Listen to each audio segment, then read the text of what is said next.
अंतर्राष्ट्रीय संबंधों में से भी पूछा था, जो रूस यूक्रेन युद्ध है उसका आपको अगर मध्यस्थता करने भेजा जाता है तो क्या होगा। फिर सर जैसे मेरा बैकग्राउंड खंडवा है तो माखनलाल चतुर्वेदी, सुभद्रा कुमारी चौहान, किशोर कुमार। सर मेरे हिसाब से सबसे पहले आपको सिलेबस उठाना चाहिए, सिलेबस में जो जो टॉपिक्स दिए हुए हैं सबसे पहले आप उनको कवर करिए। तो और फिर जो लास्ट ईयर के क्वेश्चंस वगैरह हैं उनको आप प्रैक्टिस करेंगे तो इजीली हो जाएगा। चैट जीपीटी का तो नहीं किया अभी तक, बट ये कि हाँ इंटरव्यू के लिए अभी जरूर किया है मैंने। अच्छा, किया था तो फायदा मिला उसका?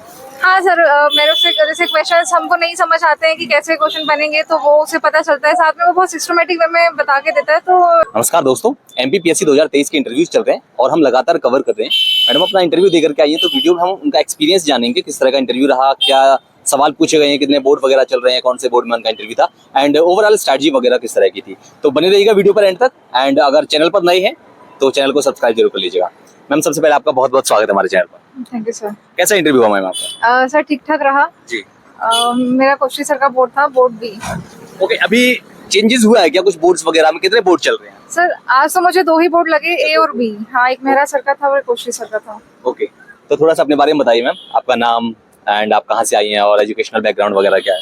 सर मेरा नाम निधि कटियार है और मैं खंडवा से हूँ। और सर मैंने बीएससी पीसीएम किया है और सर मैं अभी सहायक आंतरिक लेखा परीक्षण अधिकारी के पद पे इंदौर में ही पदस्थ हूँ। ओके, एंड मैम ये आपका कौन सा अटेम्प्ट है और इंटरव्यू कौन सा है, मीडियम क्या है आपका? सर ये मेरा 3rd इंटरव्यू है और 4th अटेम्प्ट है। ओके, 3rd इंटरव्यू, अच्छा खासा एक्सपीरियंस है मतलब हमको। ओके, लास्ट जो आपके बाकी के 2 इंटरव्यूज थे उनका क्या कुछ एक्सपीरियंस रहा, क्या कुछ रहा उनसे? सर मेरा फर्स्ट इंटरव्यू तो अच्छा था जी।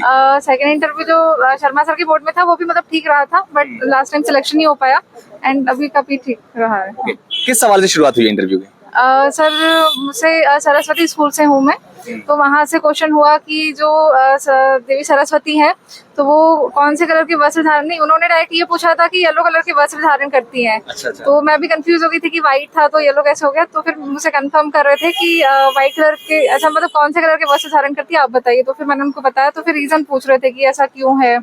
सरस्वती स्कूल से क्वेश्चन हुए, उसके बाद फिर मेरी हॉबी प्राणायाम और मेडिटेशन थी तो उससे क्वेश्चन हुए थे कि कोई सा प्राणायाम का कोई सा टाइप पूछा था, शायद क्या ही नाम था वो मैंने सुना नहीं कभी, तो वो मैं नहीं बता पाई थी।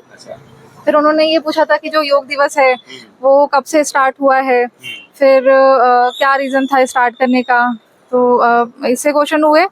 फिर अंतर्राष्ट्रीय संबंधों में से भी पूछा था, जो रूस यूक्रेन युद्ध है उसका आपको अगर मध्यस्थता करने भेजा जाता है तो क्या होगा। फिर सर जैसे मेरा बैकग्राउंड खंडवा है तो माखनलाल चतुर्वेदी, सुभद्रा कुमारी चौहान, किशोर कुमार, इनसे क्वेश्चन हुए। उन्होंने मेरे से एक जो पुष्प की अभिलाषा है उनकी जो पोयम है वो पढ़ने को भी कहा था पूरी, वो भी मैंने बताई थी। उसके बाद फिर जो एक मेंबर है उन्होंने रानी दुर्गावती का पूछा था, फिर उनसे आज की जो महिलाएं हैं वो क्या सीख ले सकती हैं, ये सब क्वेश्चन हुए थे। ओके, इंडियन जो हमारी नेशनल पॉलिटिक्स है यहाँ से कुछ सवाल, यहाँ से कुछ हुआ? नो नेशनल करंट अफेयर से कोई सवाल? नहीं, मुझसे कुछ नहीं पूछा। करंट अफेयर से कहीं से कोई सवाल? सिर्फ वही इंटरनेशनल में हाँ था, हाँ रूस यूक्रेन वॉर वाला, बाकी कुछ नहीं था। ओके, इस सब के अलावा और कोई सवाल याद आ रहा हो आपको? बस सर अभी तो मुझे, उन्होंने ये कहा था कि हम आपसे मतलब पूछा था कि आप कोई सा सब्जेक्ट बता दीजिए जो पूछ सकते हैं हम, तो फिर मैंने कहा सर आप जो पूछना चाहें वो पूछिए। अच्छा, आपने बताया नहीं जैसे उन्होंने पूछा? नहीं बताया। अच्छा। चलिए, और इस सब के अलावा मैं बात करूँ अगर थोड़ा सा, और आपकी जो हॉबीज वगैरह, आपने 2 हॉबी भरी थी, पहले प्राणायाम और मेडिटेशन थी। अच्छा, यही जो है यहाँ से सब एक ही सवाल था क्या? नहीं, अष्टांग योग का पूछा था कि किसका था, फिर अष्टांग योग के नाम बताओ सारे, तो बस यही। ओके मैम, आपने कहीं कोचिंग वगैरह ली थी क्या? नहीं सर, स्टडी किया? नहीं सर, स्टडी। अच्छा, तो कब से आप तैयारी कर रही हैं? सर 2019 से। 2019 से तैयारी कर रही हैं, तो जब आपने तैयारी स्टार्टिंग करी थी या आज के अकॉर्डिंग, क्योंकि पैटर्न वगैरह चेंज हो रहा है, सिलेबस भी चेंज हो गया है, तो जो बच्चे तैयारी करना चाहते हैं वो कहाँ से शुरुआत करें? सर मेरे हिसाब से सबसे पहले आपको सिलेबस उठाना चाहिए, सिलेबस में जो जो टॉपिक्स दिए हुए हैं सबसे पहले आप उनको कवर करिए। तो और फिर जो लास्ट ईयर के क्वेश्चंस वगैरह हैं उनको आप प्रैक्टिस करेंगे तो इजीली हो जाएगा। पीवाईक्यूज आपने किए? क्या सर? पीवाईक्यू जी सर। कितने साल के करे?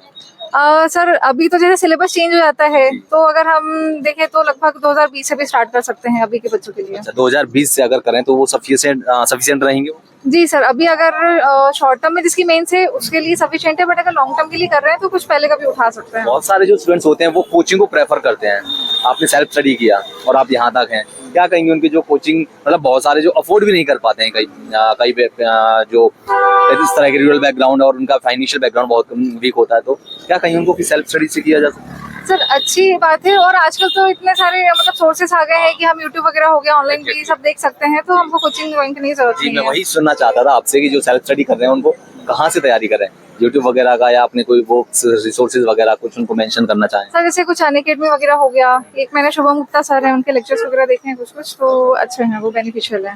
बुक्स वगैरह क्या आपने क्या प्रेफर करी, बुक्स वगैरह या फिर आपकी कोई नोट्स वगैरह या किसी कोचिंग के नोट्स वगैरह आपने लिए?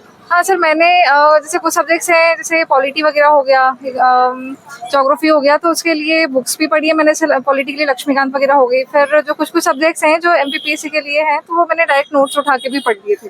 नोट्स वगैरह बनाए होंगे आपने अपने खुद के notes? हाँ सर, कुछ कुछ बनाए हैं। कैसे नोट्स आप मतलब एक ही रिसोर्सेज से बनाती थी, या फिर जो बच्चे जिनको पता नहीं है कि नोट्स कैसे बनाएं, उनको क्या कहेंगे कि कैसे कैसे आप लोग नोट्स बना सकते सर ऐसा कि मैं 2-3 नोट्स उठाती थी, उसके बाद फिर उसको खुद को पढ़ के फिर अपने शॉर्ट में कैसे बना सकते हैं वो मैं बनाती थी इजी लैंग्वेज हैं? में। Google, websites, AI, chat GPT, जहाँ सभी से का इस्तेमाल किया? चैट जीपीटी का तो नहीं किया अभी तक, बट ये कि हाँ इंटरव्यू के लिए भी जरूर किया है मैंने। अच्छा, किया था तो फायदा मिला उसका? हाँ सर, मेरे से जैसे क्वेश्चंस हमको नहीं समझ आते हैं कि कैसे क्वेश्चन बनेंगे, तो वो उसे पता चलता है, साथ में वो बहुत सिस्टमेटिक वे में बता के देता है, तो हेल्पफुल रहा वो। मैं आपका ज्यादा टाइम नहीं लूंगा, एक दो सवाल और पूछूंगा आपसे। प्रीलिम्स के बारे में थोड़ा सा मुझे अपनी स्ट्रेटजी बताइए, फिर मेंस पर आते हैं थोड़ा सा आंसर राइटिंग के बारे में। सर प्रीलिम्स का मेरा तो ये रहा है कि प्रीलिम्स और मेंस मैंने दोनों साथ में पढ़ा है। जैसे एक टॉपिक है वो अगर क्योंकि लगभग सेम ही है सिलेबस उनका, तो आप उसको डीपली पढ़ लो। अच्छा, उसके मेंस बाद को फिर लेकर के चले मतलब हाँ, मेंस को साथ में लेकर के चलें, और फिर उसके बाद MCQs वगैरह आप डेली सॉल्व करते हैं, तो उससे आपकी प्रैक्टिस बनी रहती है बस। तो टेस्ट सीरीज जो आप लगाती थी, क्या टॉपिक वाइज लगाती थी या फुल जो टेस्ट पेपर्स होते हैं उस तरह से लगाती थी, सेक्शनल वाइज? या फिर जैसे इनिशियली अगर कोई तैयारी करना स्टार्ट करता है, उसको टॉपिक वाइज लगानी चाहिए, क्योंकि उसका सारा सिलेबस कवर नहीं हुआ है। बट एक बार सिलेबस अगर कवर हो जाता है, देन आप टॉपिक वाइज लगा सकते हो, हफ्ते में 1-2 बार फिर FLT भी लगा सकते हो।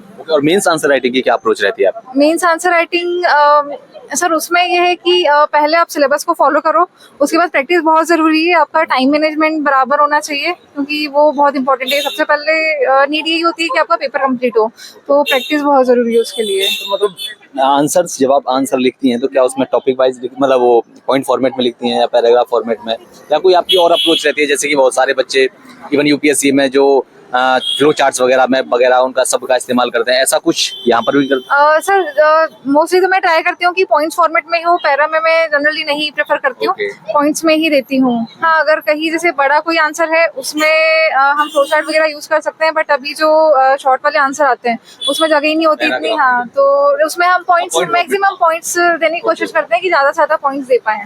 ओके, लास्ट में क्या मैसेज रहेगा आपका स्टूडेंट्स के लिए जो तैयारी कर रहे हैं या तैयारी करना चाहते हैं? कंटिन्यू लगे रहिए, एक दिन मतलब हो जाता है सिलेक्शन में। Okay ma'am, thank you so much. उम्मीद करेंगे आपका इस बार फाइनल सिलेक्शन हो। Thank you so much ma'am.